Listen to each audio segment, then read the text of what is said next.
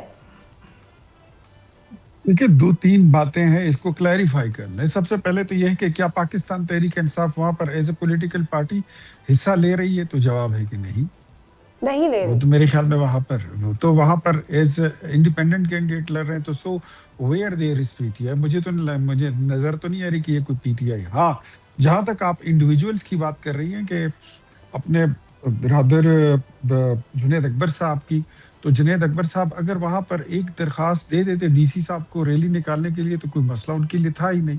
ہم یہاں سے جانے سے پہلے ہم نے اپنی تمام ایکٹیویٹیز جتنی ہیں وہ انتظامیہ کے ساتھ شیئر کی ہیں، الیکشن کمیشن کے ساتھ شیئر کی ہیں، وہاں کی حکومت کے ساتھ شیئر کی ہیں۔ تو اگر حکومتی پارٹی اس طرح کر سکتی ہے تو وائی ناٹ؟ اگر if they think that they are political party and they are sitting in opposition, this doesn't mean that they have a license to kill، کہ وہ جو مرضی جس طرح کریں، اس طرح نہیں ہوتا۔ کچھ قاعدے قانون ہوتے ہیں۔ الیکشن ایکٹ 2016-2017 پڑھ لیں، اس میں واضح الفاظ میں یہ لکھا ہوا ہے کہ آپ ایون الیکشن کے دنوں میں بھی جو بھی ایکٹیویٹیز کریں گے، اس کے لیے آپ الیکشن کمیشن کو اور ڈسٹرکٹ انتظامیہ کو آگاہ کریں گے۔ ہم نے گزشتہ الیکشن 2024 بھی لڑا تھا، تو ایک کارنر میٹنگ کی اور ایک ریلی کی، جلسے کی باقاعدہ اجازت لی تھی خیبر پختونخوا میں۔ This is what happen where there is a law، جہاں پر قانون ہوتا ہے وہاں پر ایسے ہوتا ہے۔ لیکن پاکستان تحریک انصاف کے دوست خود کو شاید قانون سے بالا اور مبرہ سمجھتے ہیں، یہ کچھ زیادہ ہی انقلابی بھائی ہیں ہمارے، یہ اس طرح کہہ جاتے ہیں۔ جہاں تک بات ہے، میں آپ کو ایک بات بتاؤں نادیہ، آپ کو let me refresh your memory, یہ جو لیول پلینگ فیلڈ کی ٹرمینالوجی ہے، یہ ورڈ پاکستان کی سیاست میں آپ کو کب سننا پڑا تھا؟ when there was a government of Imran Khan and PTI, اس وقت لوگوں نے یہ لفظ ایجاد کیا تھا بیکاز لیول پلینگ فیلڈ یہ کسی کو دے نہیں رہے تھے. یہ لفظ ہمارا سر 2000 میں آپ کو بتاتی ہوں کہ یہ کب ایجاد ہوا تھا, مجھے نہیں پتا کہ آپ کب کی بات کر رہے ہیں. 2013 کے الیکشن میں پیپلز پارٹی یہ شکایت کرتی تھی کہ ہمیں لیول پلینگ فیلڈ نہیں دی جا رہی. یہ میں آپ سے 2013 کے الیکشنز کی بات کر رہی ہوں.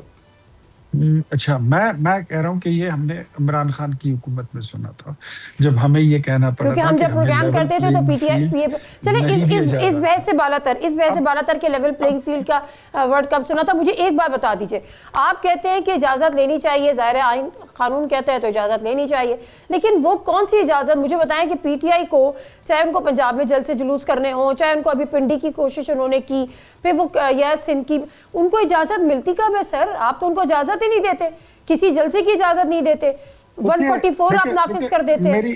میری بات سنیں, پاکستان تحریک انصاف وہاں پر, اول تو میں نے آپ کو کہا نا کہ اس نام کی کوئی پولیٹیکل پارٹی ہے نہیں, لیکن لیٹ سپوز اگر ہے بھی تو چلے مان لیتے ہیں کہ ہے. وہاں پر پاکستان پیپلز پارٹی بھی موجود ہے, وہاں پر جماعت اسلامی بھی موجود ہے, وہاں پر مسلم لیگ نون بھی موجود ہے, دیگر پولیٹیکل پارٹیز بھی موجود ہیں. وہ سب کیا ڈپٹی کمشنر سے اجازت نہیں لیتے ہیں؟ کیا طریقہ اپناتے ہیں؟ کیا ان کو ابھی تک یہ نہیں پتا کہ کس طرح اجازت لی جاتی ہے؟ لیکن ان کو درخواست دیتے ہوئے مجھے نہیں پتا, لیکن اجازت دی بھی جاتی ہے نا, آپ نہیں دیتے اجازت. پنجوتا صاحب پچھلے سال 2 سال 1.5 سال 3 سال کسی کبھی کسی جلسے, ایک سیکنڈ اختیار ملی صاحب, ایک سیکنڈ, پنجوتا صاحب کبھی آپ کو کسی جلسے کی, کسی مظاہرے کی, کسی احتجاج کی, کسی دھرنے کی اجازت ملی ہے ان پچھلے 2-4 سالوں میں؟ دیکھیں پچھلے 2-4 سالوں میں 2-4 دفعہ میں موقع ملا, ایک دفعہ سنجانی, ایک دفعہ لاہور, اور ایک دفعہ اسی طرح ایک اور ایکٹیویٹی کی اجازت ملی پنجاب کے اندر. لیکن ہم نے کوئی 50 سے زیادہ دفعہ ہم نے اپلائی کیا, پچھلے دنوں بھی ہم نے اپلائی کیا, ہمیں اجازت نہیں دی گئی. حالانکہ یہ آزما چکے تھے کہ ہم نے اجازت دی, اس کے باوجود انہوں نے پرامن طریقے سے جلسہ کیا, کوئی توڑ پھوڑ نہیں, یہ بیانیہ بنایا جاتا ہے. اب مجھے یہ بتا دیں کہ پھر اگر آپ کو یہ لا پتا ہے, یہ قانون آپ کو پتا ہے کہ اجازت لینی ہوتی ہے, کوئی این او سی لینا ہوتا ہے, تو پھر آپ نے جی بی سے کیوں نہیں لیا, جی بی میں کیوں نہیں لیا, ڈی سی سے؟ نہیں, دیکھیں جب جلسہ آپ کسی جگہ پر کرتے ہیں نا, بہت بڑا کسی شہر کے اندر, تو پھر آپ اجازت لیتے ہیں. لیکن جب آپ حلقوں کے اندر, الیکشن کے اندر کمپین کر رہے ہوتے ہیں, تو اس وقت ان جلسوں کے اوپر کوئی این او سی نہیں چاہیے ہوتی. ہاں, پی ٹی آئی کے لیے وہ ایک سختی ہے, پنجاب کے اندر بھی سختی تھی کہ آپ نے جلسہ کرنا ہے تو آپ نے اے سی ڈی سی کو درخواست دینی ہے, ہم نے دی. پچھلے جو الیکشن ہوئے وہ فری اینڈ فیئر ہوئے, اور لیول پلینگ فیلڈ ہم نے تو اس وقت سنی جب پیپلز پارٹی کہہ رہی تھی, اور دوسری دفعہ ہم نے اس وقت سنی جب قاضی فائز عیسیٰ صاحب جو ہے لیول پلینگ فیلڈ جو ہے وہ نہیں مہیا کر رہے تھے, اور جو راجہ سلطان سکندر نے گند مارا پاکستان کی سیاست میں, اس وقت ہم نے دیکھا کہ پیپر سینے جا رہے تھے, ہر ایک کو موقع تھا, ہمیں کوئی موقع نہیں تھا, ہمارے نشانات لے لیے گئے, سارا کچھ کیا گیا. اس وقت یہ لیول پلینگ فیلڈ کی بات ہوئی تھی, اس کے علاوہ تو نہیں ہوئی تھی. اختیار ولی صاحب اپنی بات مکمل کر لیجئے گا, لیکن ساتھ میں مجھے بتائیں کہ 24 سیٹس ہیں, کیا آپ کا دعویٰ ہے کتنی 24 میں سے کتنی seat P M L N لے لے گی؟ سوچ سمجھ کے بولیے گا, یہ ریکارڈ کا حصہ بنے گا. اکثریت لے کر آئیں گے انشاءاللہ. اکثریت کیا ہوتی ہے سر 24 میں سے کتنی؟ اکثریت میجر اکثریت لے کر آئیں گے انشاءاللہ. نمبر بتائیں. اور وہاں پر حکومت جو ہے تو وہ بنائے. دیکھیں جمہوریت ہے, الیکشن سے پہلے کسی نتیجے کا کہنا جو ہے, میں انشاءاللہ وہاں پر ہماری حکومت ہی بنے گی. میں ایک بات آپ کو بتا دوں کہ نعیم حیدر پنجوتا صاحب بات کر رہے تھے, میں سن رہا تھا ان کو, یہ مقبولیت کی بات کرتے ہیں کہ عمران خان کو زیادہ مقبول ہے. تو یار 2024 کا الیکشن آپ ہار گئے, اگر اس کے نتائج آپ کو قبول نہیں ہے تو آپ کے ضمنی الیکشن ہوئے ہیں, پنجاب میں سارے آپ ہار گئے, خیبر پختونخوا میں ہری پور کا الیکشن آپ ہار چکے ہیں, تو یہ آپ کی ساری مقبولیت ہے. لیکن پاکستان تحریک انصاف کا ایک یہ طریقہ ہے, یہ طریقہ واردات ہے کہ جب یہ الیکشن ہارتے ہیں تو یہ الیکشن سے 8-10 دن پہلے یہ رونا دھونا شروع کر دیتے ہیں. کون سے الیکشن ہوئے ہیں جس کے نتائج انہوں نے کبھی تسلیم کیے ہوں؟ ان کے حساب میں تو سارے الیکشن فیک ہوتے ہیں. وہی الیکشن ٹھیک ہے جب یہ جیت جائیں, ایسے نہیں ہوگا, ایسے ہو نہیں سکتا. تو میرے خیال میں اب ایسے نہیں ہوگا. جو آپ نے اس وقت حالات کیے ہیں مہنگائی سے, جو بے روزگاری, جو مہنگائی, جو حال ہے اس ملک کی معیشت کا, جو پیٹرولیم پرائسز ہیں, جو عوام غریب عوام جو ہے وہ جس حالات میں گزر رہی ہے, تو وہ یہ معیار تو اس ملک میں ہو نہیں سکتا. اگر یہ معیار ہوتا تو آپ کبھی پیٹرول کی قیمتیں اتنی 55 روپے بڑھا کے آپ 22 روپے کم کرتے ہیں, 55 روپے بڑھا کے آپ 5 روپے کم کرتے ہیں اور لیوی قیمت میں بڑھاتے ہیں. رونا تو اس بات کا ہے. عوام کی رائے نہیں ہے اس میں, آپ کے اپنے سر میں تو عوام کی رائے کی بات ہی نہیں کر رہی. نا کیا ملک میں مہنگائی نہیں ہے؟ ایک سیکنڈ, ملک میں مہنگائی نہیں ہے, ملک میں غربت نہیں ہے, ملک میں بے روزگاری نہیں ہے, پیٹرول پرائسز آپ نے اتنی نہیں بڑھائی. سر کیا یہ ملک 4 سال پہلے ڈیفالٹ نہیں ہو رہا تھا؟ سر اس کا مطلب یہ ہے کہ آپ لیوی کی مد میں عوام کی کھال اتارے. جہاں سے پیٹرول آتا ہے ان ملکوں میں جنگ نہیں لگی ہوئی تھی کیا؟ انڈیا میں سر صرف پاکستان میں ہی اس کے اثرات ہوئے, لوگوں نے خانہ جنگی شروع کر دی. سر اثرات پاکستان میں ہوئے. جتنا پیٹرول پاکستان نہ کرے ولی صاحب, جتنی پیٹرول پرائسز پاکستان میں بڑھی ہے کسی ملک میں نہیں بڑھی. خدا نہ کرے پاکستان میں جنگ تھوڑی لگی ہوئی تھی. اور آپ نے پیٹرول پرائس ابھی آپ کی انٹرنیشنل پرائس کتنی ہے؟ 85 روپیز بیرل. آپ نے پیٹرول کتنا سستا کیا ہے؟ 22 روپے. آپ کو کم از کم 122, لیکن آپ لیوی کی مد میں لے رہے ہیں. سر وصول مانے اس بات کو. سر میں صرف پیٹرولیم پرائسز کی بات کر رہی ہوں. آپ تسلیم کریں کہ آپ لوگوں نے بڑھائی ہوئی ہیں. نہیں, ہم نے اس لیے بڑھائی ہے کہ مارکیٹ میں بڑھی ہے. نہیں بڑھی نا سر, 85 روپیز, 85 ڈالر چل رہی ہے مارکیٹ میں. آپ نے لیوی بڑھائی ہے سر, آپ نے لیوی بڑھائی ہے سر, آپ نے لیوی بڑھائی ہے سر. جاتے ہوئے پروگرام کو کلوز کرنے سے پہلے اپنی مرضی کی تقریر کر کے اپنا کلپ اگر آپ نے وائرل کرنا ہے تو میری بہن کر لیجیے. آپ نے لیوی کی مد میں پیسے نہیں بڑھا, آپ نے لیوی ٹیکس نہیں بڑھایا. چلے کر لیں, اور بھی کچھ لگا دیں اگر آپ کو کچھ اور. نہیں آپ کہہ دیجئے نہیں لگایا ہم نے. اگر آپ کا شو اچھا بک سکتا ہے کر لیجیے. سر آپ کہہ دیجئے نا کہ میں جھوٹ بول رہی ہوں. آپ کہہ دیجئے لیوی کی مد میں آپ نے ٹیکسز نہیں لگائے ہوئے. آپ غلط بیانی سے کام لے رہی ہے. جتنا ممکن ہو سکتا تھا ہم نے 129 روپے کی 129 ارب روپے کی سبسیڈی دی ہے. آپ کیوں اس کا ذکر نہیں؟ سر آپ نے لیوی کی مد میں پیسے بڑھائے نہیں بڑھائے؟ مجھے یہ بتائیے یہاں پہ جو ٹرانسپورٹ چل رہی ہے یہ کیوں چل رہی ہے؟ اس میں سے 129 ارب بھی عوام کو نہیں دیا آپ نے. تو ایسے تو نہیں ہوتا نا نادیہ, ایک سائیڈ لے کر اب باقی ساری سر میں سائیڈ کس کی لے رہی ہوں؟ میں پی ٹی آئی کی تو کوئی بات نہیں کر رہی. چلیں آپ کہیے, لیکن یہ غلط ہے, یہ غلط ہے. چلیں جی غلط ہے اور حقیقت جو غلط ہے, اور حقیقت اس وقت یہ ہے کہ پاکستان میں جو پیٹرولیم, بہت شکریہ آپ کا, لیکن جو پیٹرولیم لیوی کی مد میں 2725 بلین روپے اکٹھے کیے گئے, جو کہ ایک ریکارڈ ریسیو ہے, جو اپریل اور مارچ سے لے کر اپریل 24 کی بات کر رہی ہوں. اور یہ جو آئی ایم ایف کی دو اقساط ہیں, 2 قرضوں کی اقساط ہیں, اس سے بھی کہیں زیادہ ہے. اختیار ولی صاحب کو یہ بات بری لگے یا اچھی لگے, لیکن حقیقت یہی ہے کہ جو پیٹرولیم پرائسز بڑھی تھی وہ ساری دنیا کے لیے بڑھی تھی, لیکن جتنا اضافہ پاکستان میں ہوا ہے اتنا کہیں بھی نہیں ہوا. اور پیٹرولیم پرائسز کی بات ہی نہیں تھی, بات یہ کہ آپ نے لیوی ٹیکس میں اضافہ کیا تھا. اب آپ اس کو کہیں کہ میں غلط بیانی کر رہی ہوں, تو فیکٹس اینڈ فگر چیک کیے جا سکتے ہیں. پروگرام سے دیجیے نادیہ مرزا کو اجازت. اللہ حافظ.